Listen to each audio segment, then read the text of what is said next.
Cave.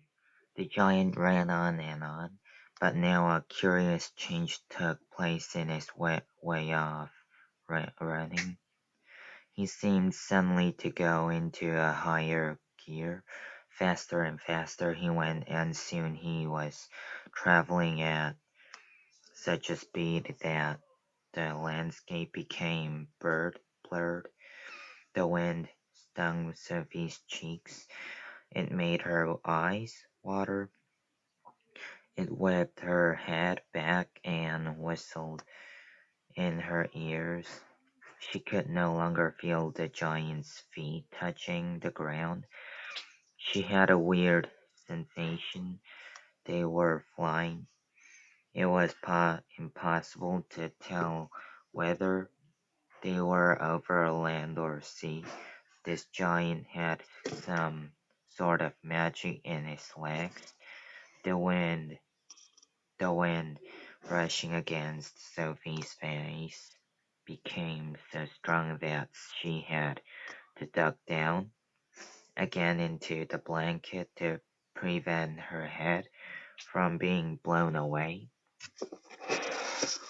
Was it really possible that they were crossing oceans? It certainly felt that way to Sophie.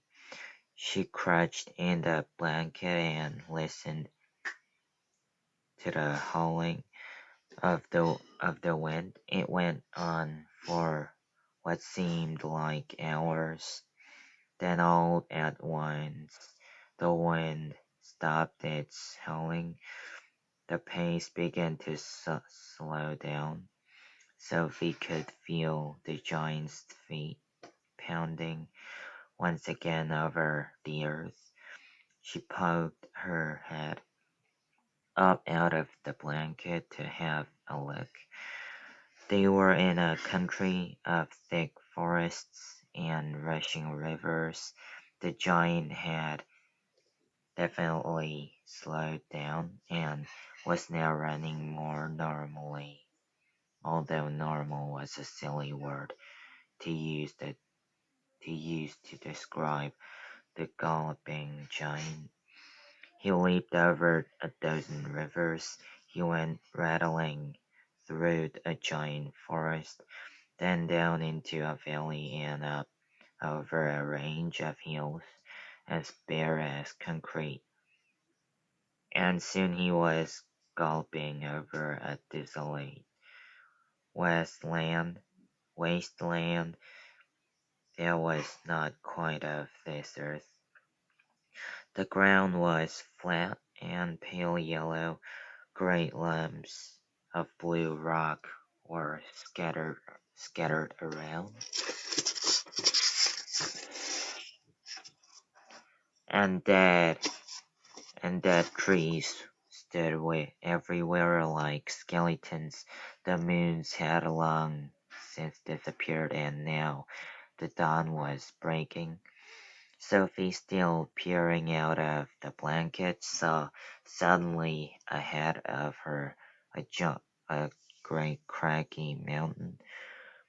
The mountain was dark blue, and all around it the sky was gushing and glistening with light.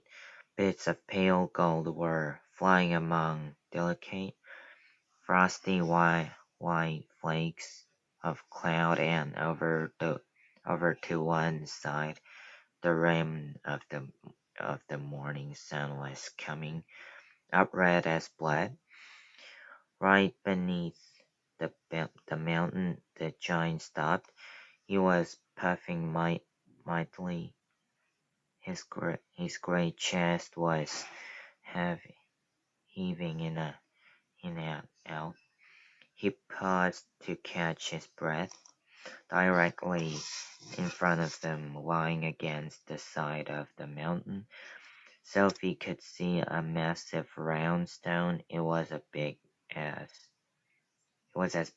a house. The giant reached out and rolled the stone to one side as easily as if it had been a football, and now where the stone had been there appeared a vast black hole. A hole was so large the giant didn't even have to duck his head as he went in. He strode into the black hole, still carrying Sophie in one hand, the trumpet and the suitcase in the other. As soon as he was inside, he stopped and turned and rolled the great stone back into place so that the entrance to his secret cave was completely hidden from outside. Now that the entrance had been sealed up, there was there was not a gleam of light inside the cave. All was black. Sophie felt herself being lowered to the ground. Then the giant let go of the blanket completely. His footsteps moved away. Sophie sat there in the dark, shivering with fear. He is getting ready to eat me, she told herself. She will probably eat me raw just as I am, or perhaps he will boil me first, or he will have me fried. He will drop me like a rasher of bacon into some gigantic frying pan sizzling with fat.